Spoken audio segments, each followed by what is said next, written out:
Hello, welcome to the Sarawak English Language Education Symposium 2020 virtual event.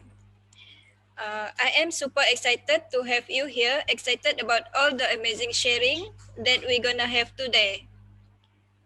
My name is Sharon and I'll be your host today. Here with me, Professor Sumita Roy from from India.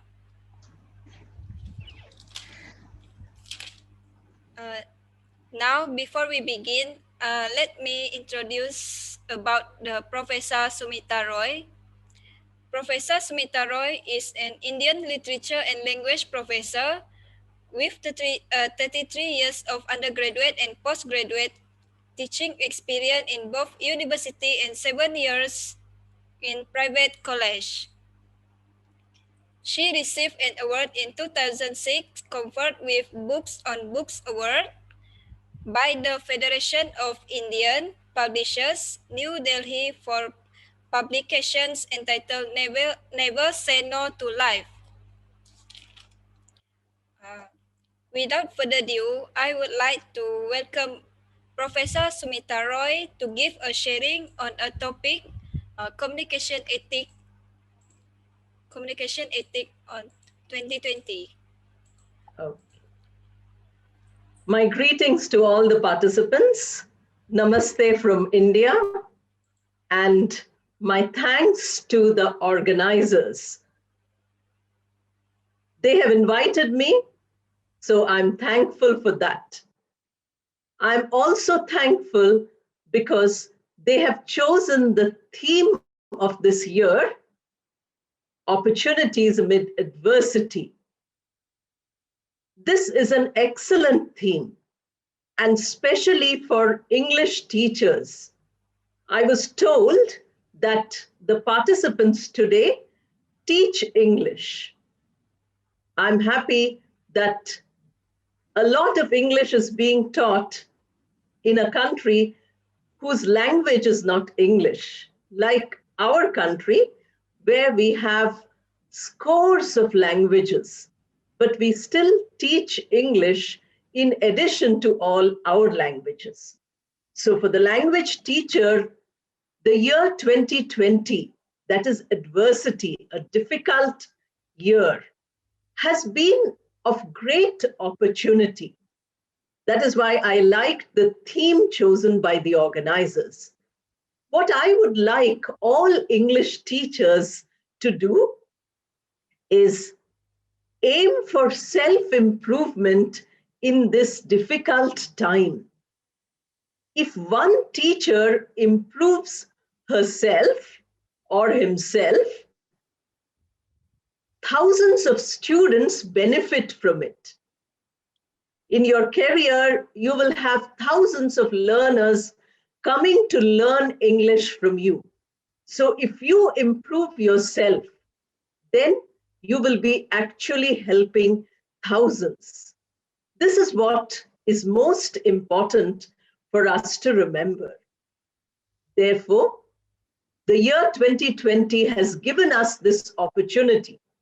Let us look at the opportunity and let us make the best of it individually and collectively. Each one of us can individually become better. Also, we can also become better in a team like we have today. All of us together working for improvement of each other. This is very important. Here, I'm reminded of the famous British dramatist, William Shakespeare, who said, "Sweet are the uses of adversity." Sweet. Sweet implies very nice, very helpful. So adversity or difficulties do not always have a negative impact. They also have a positive impact. This is what we have to remember. Shakespeare spoke hundreds of years ago. Today we have faced adversity for so many months in 2020. And therefore, in real practical sense, we know that we can benefit from this. We can take it as a positive experience. That is why I congratulate the organizers. Now, the next point is the topic which I have chosen: communication etiquette 2020. There are three parts of this topic. Communication. Communication is exchange of ideas, what all of us do all the time. If we are doing it in English, then we have a global reach. People all over the world can follow us or can communicate with us by knowing English. In our country, we have so many languages that a person like me who teaches English knows at least 3, 4 other languages. Not possible to know only one language. So all countries like yours, we have a great advantage. We learn our mother tongue, we love our mother tongue, but we also learn English. That is where the next point comes. Language is the tool of communication. But what about etiquette? The second word I have used. Communication, I have said first, then etiquette. Etiquette would imply proper usage or proper behavior, the proper or the right use of language. Again, I will give you an example from William Shakespeare, the same dramatist who said, "Sweet are the uses of adversity." In another play, a character says, "You taught me language, and my profit is that I can curse in the language." Curse is to use bad words. So you taught me language, and I'm cursing you using that language. This is where etiquette comes. Etiquette implies proper manners, proper behavior, the correct way of communicating. And why did I say 2020? Because earlier we had communication, up to 2019, a different variety of communication. With the coming of the pandemic, our communication also has increased. It has changed. It has become different. So let us think about this communication in the year 2020 as compared to the past. The communication etiquette earlier, pre-pandemic, and after 2020. These are the points which I would like to mention. I would expand all of them, but I would like all the participants to please remember that at the end of this session, I will ask you one question. And this one question is based on your classroom experience. It is not only based on what I speak, because that is good for students. It's like a quiz. We ask a question, the students give an answer. Or we give a question with 4 choices, multiple choice, A, B, C, D, and you give the idea that is one of them is correct. But for teachers, this is not good enough. Teachers require to think. Teachers require to apply. So as I'm speaking, as I'm giving you my own ideas, I would like you to compare them with your ideas in the classroom. Please remember that as teachers, you have experience. Relate that experience to the points I'm giving you. Put your experience and my points. Put them together and see how you can experiment and become a better teacher. Not by participating in a program alone, but by carrying out these experiments in your classroom. This is what we need to do.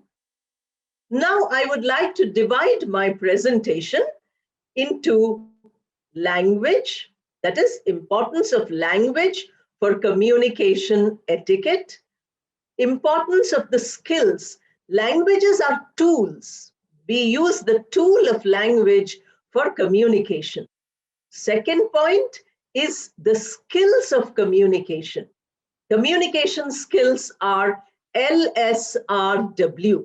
All of you know because you're English teachers. Listening, speaking, reading, and writing. I would discuss communication etiquette for all these. Then I would also discuss the contexts of communication, how step by step we go higher in our abilities to communicate. This also we have to recollect when we are talking about our own experience. I want each of the participants here, all of us are teachers. I'm a teacher, you are also a teacher. I'm sharing my experiences with you. I would like you to share yours so that we learn by the shared experience. All of us learn because we are sharing our experience. So let me start by the first point, that is language. What is the importance of language in communication? I already gave you the example of Caliban in Shakespeare's Tempest, who says that I use language only for saying bad things. Now, we don't want that. We want our students to use language for success. We want them to become well known, to become well established by using the correct language. Therefore, we have to be very important in language. Now, today we do not have a single English version. We have what is called as Englishes. We add ES, that is the plural form. Not English, a single language, but varieties of English. Many varieties of English exist. Where it originated is a small island. We call it UK, Great Britain. It has spread to many parts of the world. The majority of the users are no longer in that small place. They are all over the world. I'm speaking to you, I'm using what we call Indian English. You speak to me like we had the first speaker, the organizers. You speak the Malaysian version because that's different. You have the US version, you have the Canadian, Australian version. You have so many versions of English. English, which is used as a first language in many countries as their mother tongue. And in our countries, English is used as a second language. Many times, English is used as a foreign language, not second, but third, fourth, fifth language. We have to remember that all these varieties of English require to be standardized for your learners. If your student knows only the local English, that student will not be able to play on the global field. We would like our students to move on to the global field. Today, 2020 has shown us immense possibilities, immense opportunities, as the theme said. So when we are talking about language, we have to remember grammar, pronunciation, vocabulary, spelling, punctuation. So I have given 5 units. First is grammar, then pronunciation, then vocabulary, spelling, and punctuation. All these have their own etiquette. For instance, if you are using grammar, you might have different versions of grammar in different parts of the world.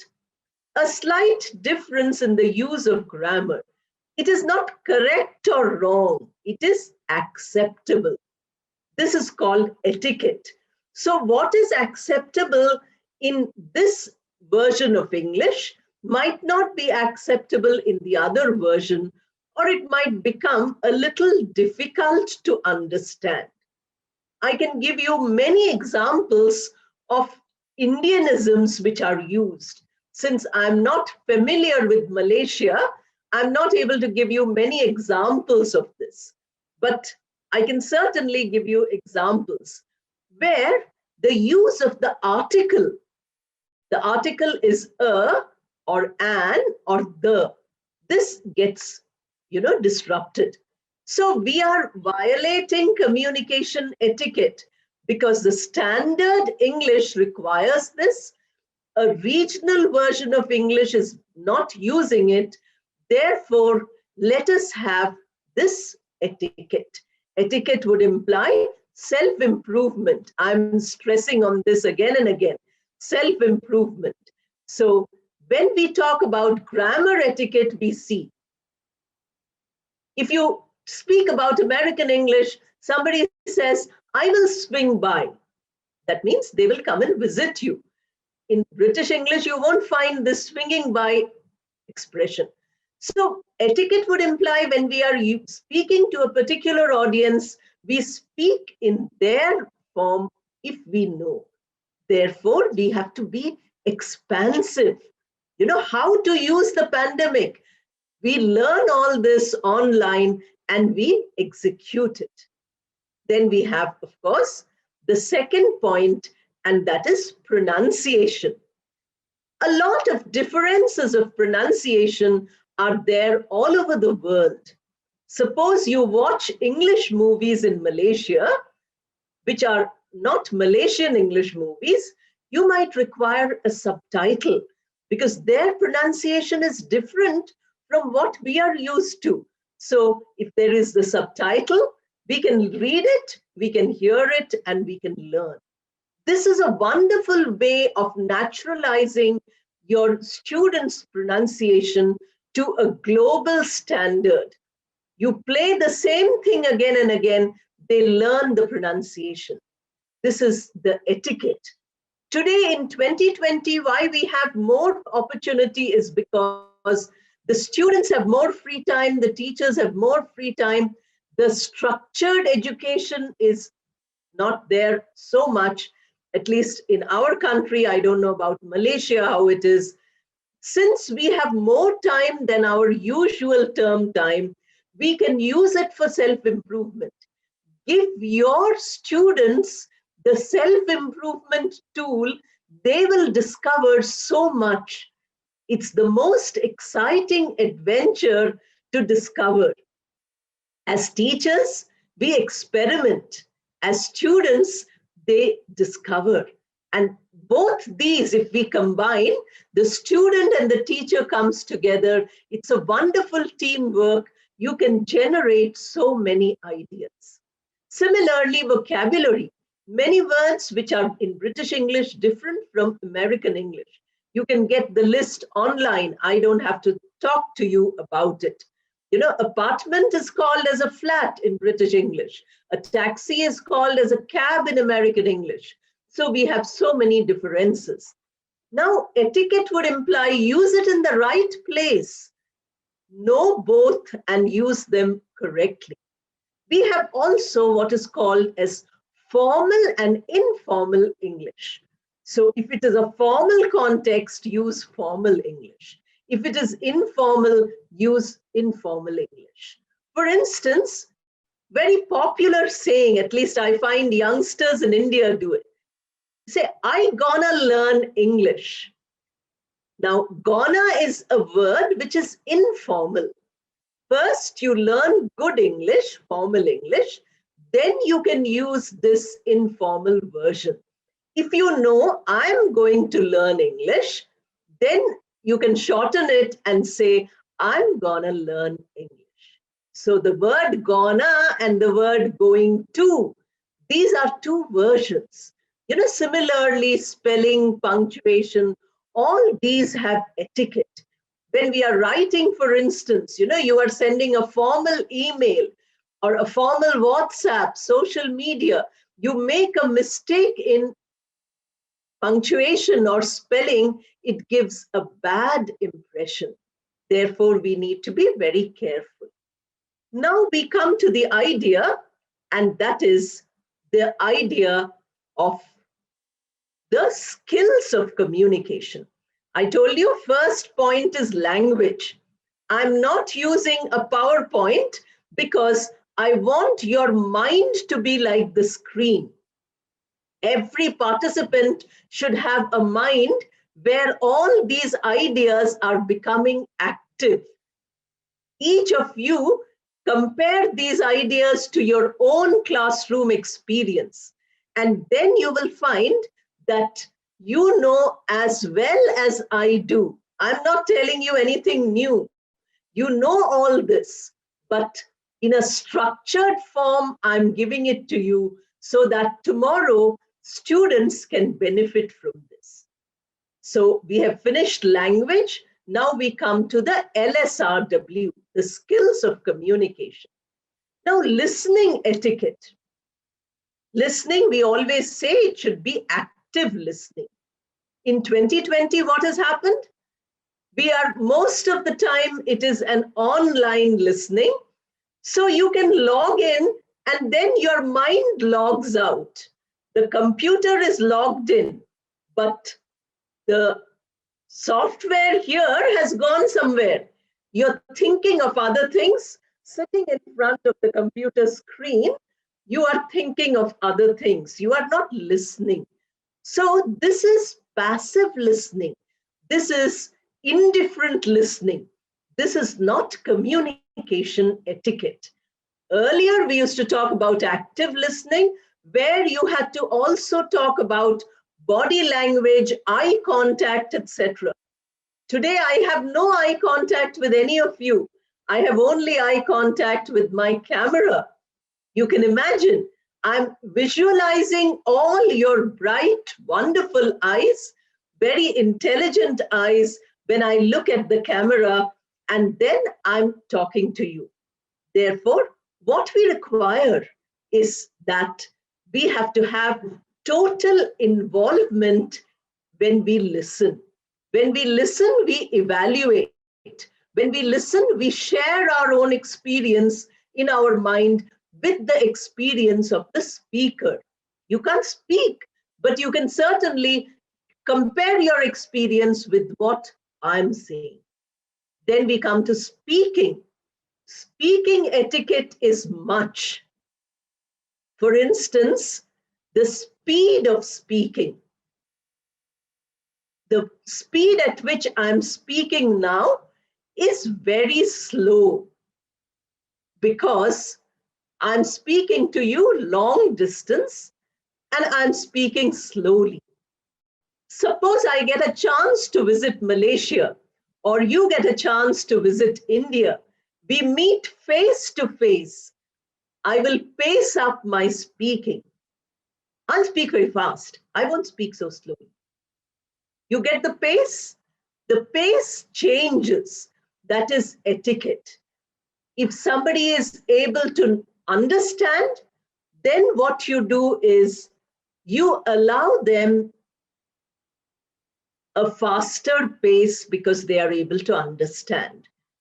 When you are doing public speaking, you have to be very slow because very often we are repetitive when we are teaching.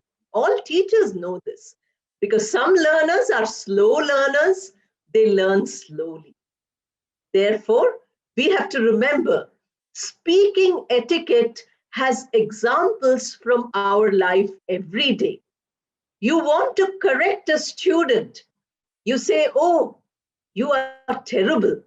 The student feels so upset. The student is so depressed. No teacher can do that. As teachers, we are mentors. Remember the story of Mentor. Mentor is the story of Telemachus and Ulysses. You will find it in Greek mythology. So all of us are mentors.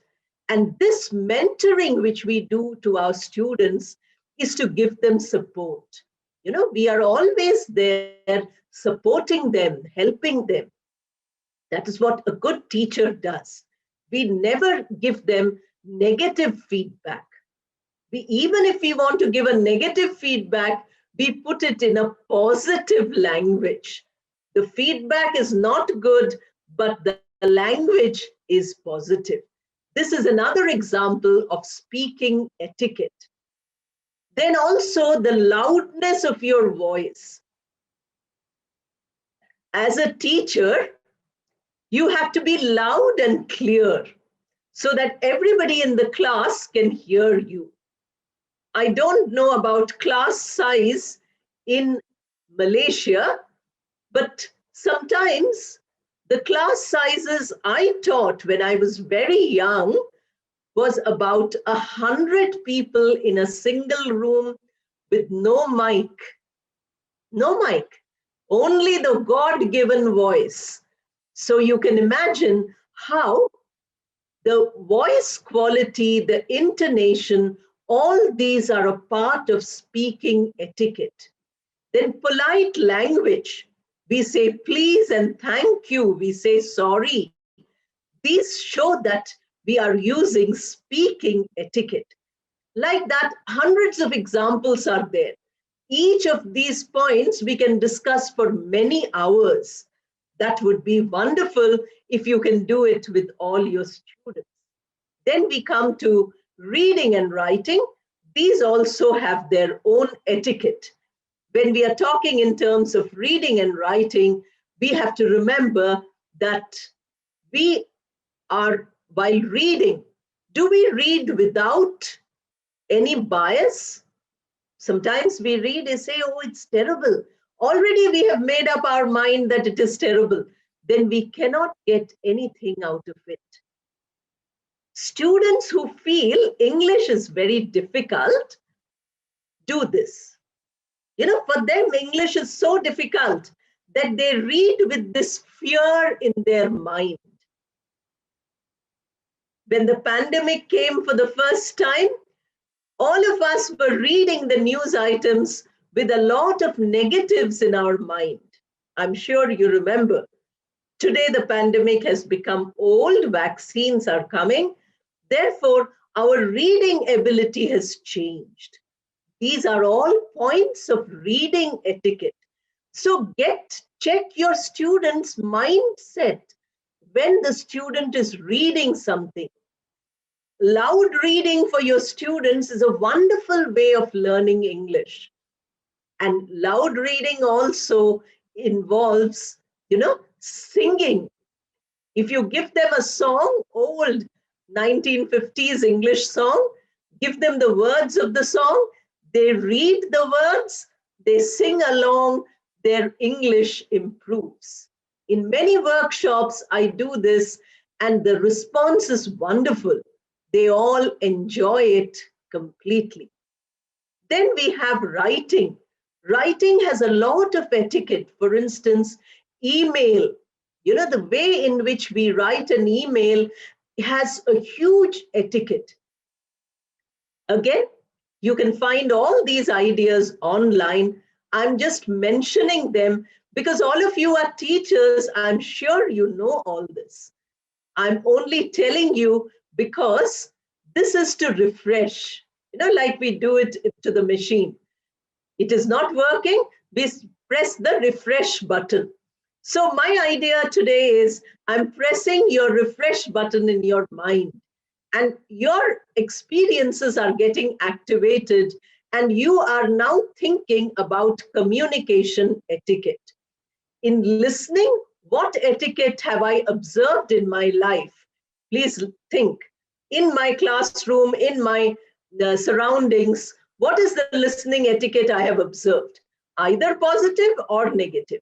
In speaking, in reading, in writing, what all have I observed? This you please remember. Please remember, when you are talking about communication etiquette, or you are trying to give the right communication etiquette to your students in the year 2020. Now, in 2020, a very important etiquette point has come, which we call digital etiquette. Now, this is the third point which I'm giving you, and that is first was language, second was LSRW, third is digital etiquette. We call this digital literacy. Literacy would mean ability to read and write. That was the earlier literacy. We used to say the 3 R's of literacy: reading, writing, arithmetic. That is how we were taught literacy is 3 R's. Today, I'm telling you about digital literacy. So let us again have 3 R's. What are these 3 R's? I'm giving you my version of the 3 R's. I would like you to think of some more possibilities with the alphabet R. I'm giving you these 3: rethink, reorient, rejuvenate. I repeat, rethink. When we have to take classes online, many people were disheartened. They said, no, I want real people. I would love it if all of you who are participating would today be here in front of me. You know, I would be wonderfully excited, but I don't have you. But I'm enjoying your virtual presence.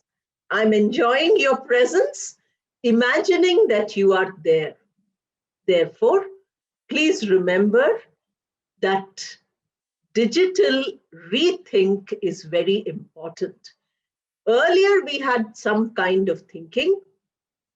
Today, we have to think that yes, the online mode is also acceptable.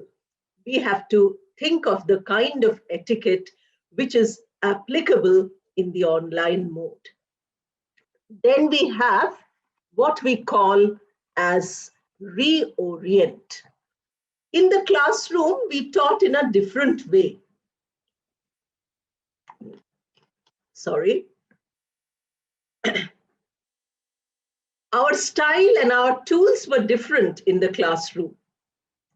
Today, we are teaching in a different way because that is digital teaching. The digital teaching requires that we reorient ourselves. We were going in one direction, now we go in both.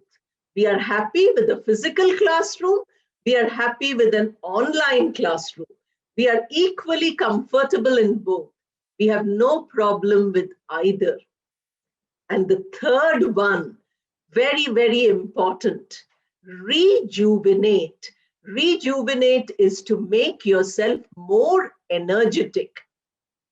People have been saying that the pandemic has caused a lot of mental illnesses.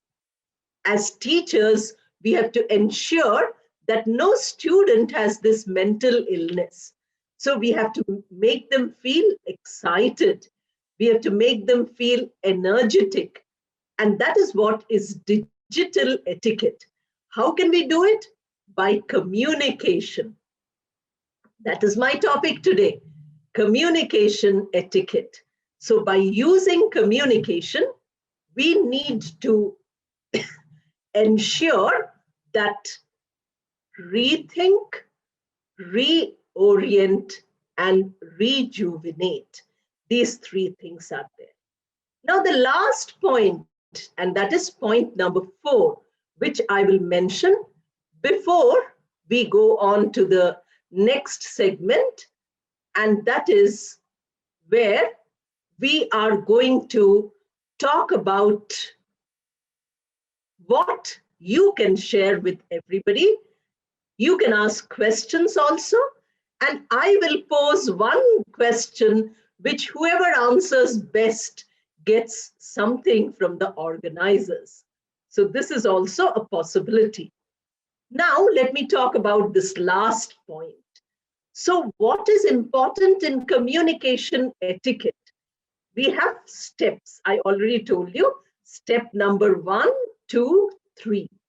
So the first step is fluency. When we are teaching English, which is not a mother tongue to our students, it is a new language when they come to us, we have to first aim, and we can do it by using the mother tongue. This is called as bilingual method. We can tell them stories, that is, language through literature. These are all areas of research. Those of you who are doing research or who continue to do research can explore these areas. So when we talk about fluency, the child who comes without knowing English has to first acquire some ability to articulate English, some ability to use the language. This is step number 1. The child might make 100 mistakes. Have you noticed how the child learns the mother tongue? I'm sure all of you have noticed that the child only speaks a few words first. Ma or pop or daddy or dad. Like that, sounds, words, then sentences. This is the mother tongue. So listening and speaking simultaneously, it goes on. What happens is that when we are aiming for fluency, we should see that the child is comfortable with this language. If we teach them nouns and verbs, then they can communicate fairly well. Later, adjectives come, later, prepositions come, all this comes later. But basic noun and verb. So show them many items and tell them that this is a computer, this is a table, this is a chair, this is a teacher, that is a student. Like that, we give them competence. That is called fluency. So in communication etiquette, fluency is only step number 1.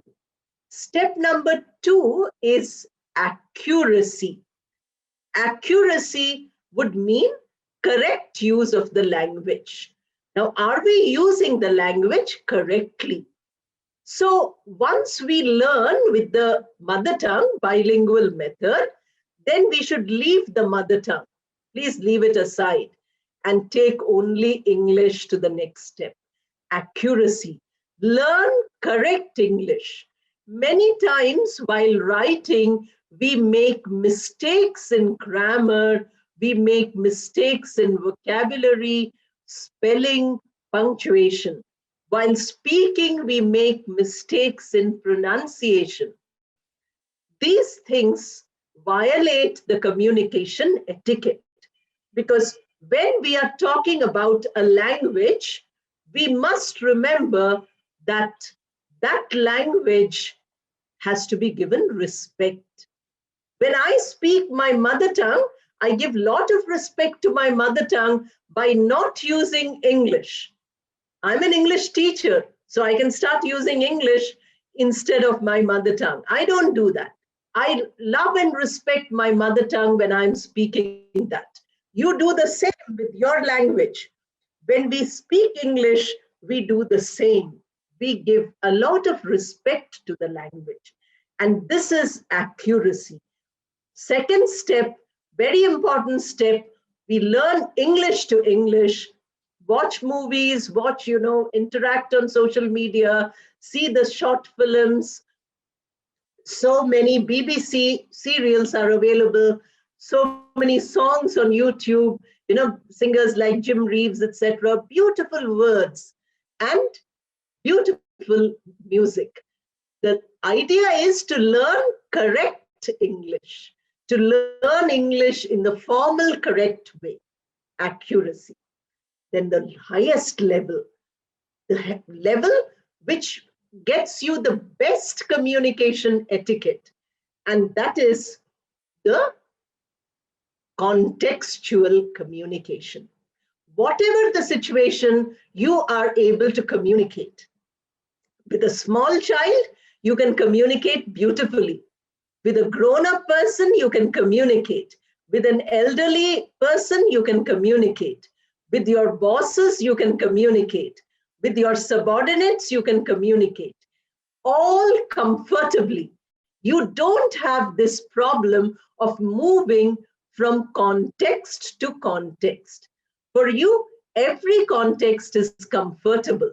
This is the highest of communication etiquette.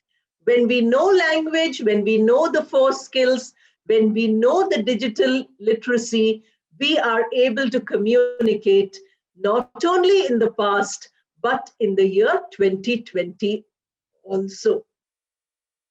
With these few ideas, I would like to end what I had to say, because I thought that bringing the idea of the theme of this workshop, and that is adversity, which gives you a lot of scope, opportunities, and combining it with my topic, communication etiquette 2020, we can talk about what is happening to English today, how we can work towards our own betterment.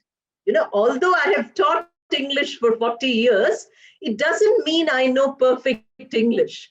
I'm also learning. Life is a journey of learning more and more. As teachers, it is our duty to learn, because when we learn, we pass on this learning to the young learners. A teacher who does not learn is no teacher at all. In our culture, in Indian culture, we have the word guru for the teacher. Today, guru is an English word also. Many people are using the word guru, but here, guru implies next only to God. So the teacher is like God. The teacher gives a rebirth to the mind. All of you are teachers. Young teachers, I assume you are all working. I have retired from service, but all of you are working and you are molding the lives of your students. Please remember that when you are molding the life of your students, you have such a responsibility. Teaching can never be a profession, please understand. Teaching is a passion. Teaching is an involvement. Teaching is 100% investment of yourself for the betterment of your learners. And if you can teach them English with communication etiquette suitable for 2021, because we are now finishing 2020, with the experience of 2020, we are going into a bright 2021. So I wish all of you all the best. And now I will just explain to you what is the exercise for today's award.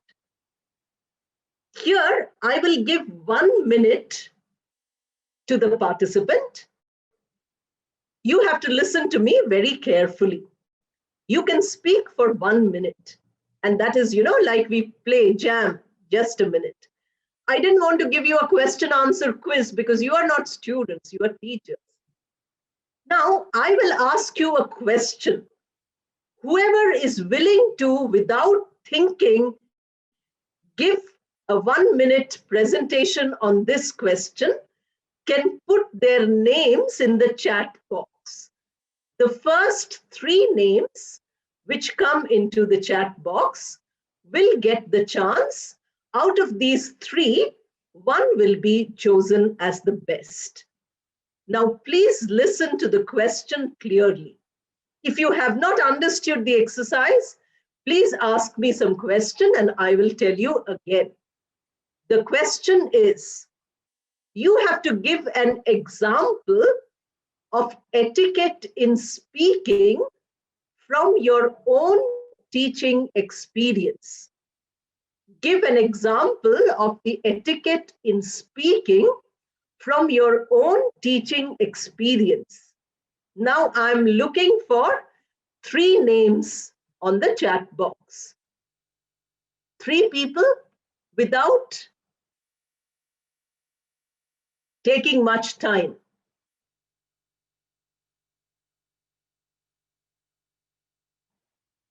If anybody has given their name, the organizer, Selena, can unmute their mic. If anybody wants to ask a question, please raise your hand. Okay, you give the hand raising symbol, then you will be given a chance to ask a question. Okay, Amir Aizuddin. I can see one name. Please unmute your mic and speak for 1 minute. Your time starts when you unmute your mic. Hello, can you hear me clearly? Yes, yes. Who are you? I'm Adam Jodri. Oh, wonderful. Please speak. Your time starts now. All right, so the example of etiquette in speaking from my teaching experience is the ability for the students to think before speak their mind verbally and to determine the best way to speak it out in terms of intonation that they choose and also how each word is arranged in order for them to deliver the message to avoid people from misinterpret or misunderstood what they are actually meaning to say. So that's what etiquette in speaking when it comes to my classroom. Thank you.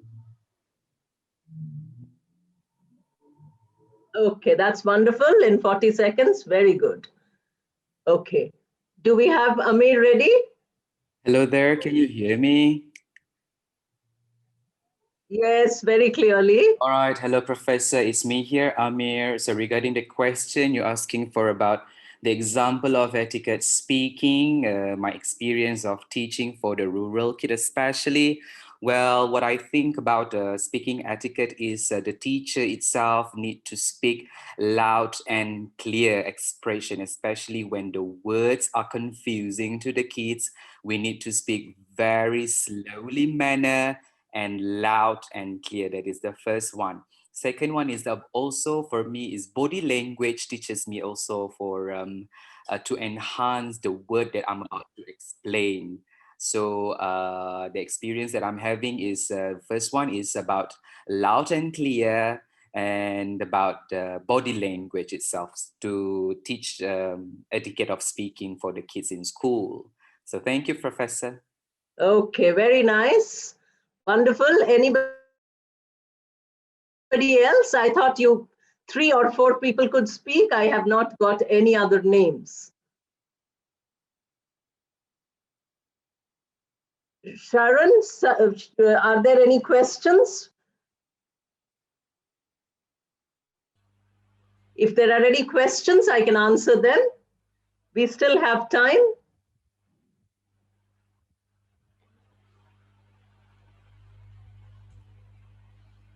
One person has said that I can't hear clearly. The others, nobody else has said anything.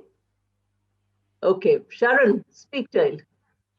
Yes, maybe we can choose one more participant, Prof. Yes, that would be wonderful. I can have another 2 or 3, but nobody is coming forward. Come on, participants. Come on, one more participant, please. Yes, we have here Hafsa. Hello, can you hear me? Yes, Hello, very, very clearly. Okay, I'm Madam Hafsa. Ah. Based on my experience teaching English as a second language, communication etiquette is what I do in class is that we have to think rationally and then choosing suitable words so that the students understand what we are talking about. And then we have to speak clearly with good pronunciation. Very nice. And then some like, for example, students might not understand, speak too fast. And then we should have eye contact with students with facial expressions. Sometimes I dramatize to get them understand. Is that clear? Hello, Very excuse good. me. Yes, very nice. Yes, very nice. Okay, thank you. Okay, thank you. Any others? Okay, I will just speak for 2 minutes more, conclusion, and then we can end the session, because I thought many of you will have questions. Usually for any online session, the questions go on for half an hour, 45 minutes. I think the participants in Malaysia are very wonderful. You are so silent, and the 3 participants who spoke are really good, but then we have to give only 1 prize. Is that right, Sharon? Yes, we can give 2 to 3 prizes, Prof. Okay, then you can give all the 3, because all 3 have made very important points of communication etiquette and from their own experience. This is a wonderful platform for us to share our experience. So if all the other participants who are attending, in India, when we have workshops, we have 100, 200, 300 participants, and their questions are endless. Today, we have a very small group of participants. I feel happy because if we are a small group, we can interact better. But then I did not hear from the other participants. So I'm hoping that either today or tomorrow, many of you might make presentations or talk about it. And once you go back after the 2 days to your own classrooms, please practice communication etiquette. Please experiment, find out new ways, and share with others. I shared only my views. I want all of you to share your views because it becomes a very creative platform. The organizers can have a participant review where all of you come with an example, like 3 people shared today. All the 20 or 30 or 50 people can share their ideas, and that will be a wonderful learning experience.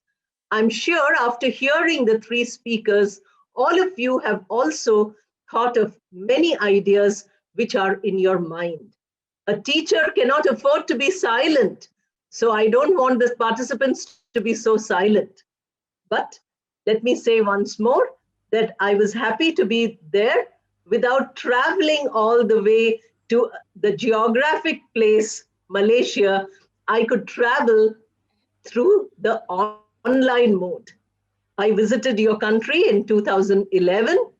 After that, I haven't come. Maybe someday when things are better, we will all meet and we will have a further sharing session.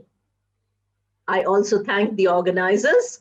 They've done a good job by organizing this program.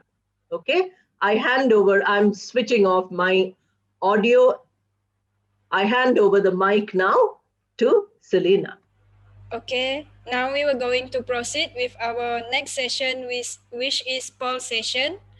Every participant can answer the poll now, and I will share the poll now. I would like all of the respected audience to answer this poll. Okay, first question is answered.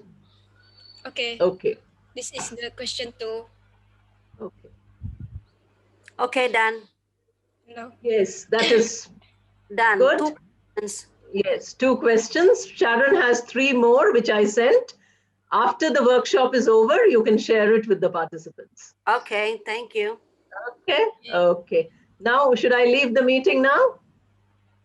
Oh, thank you, Prof. Okay. Thank you so Thank much. all of you. Yes, I was very happy to be with all of you. Thank you. Thank you very Special much. thanks to Sharon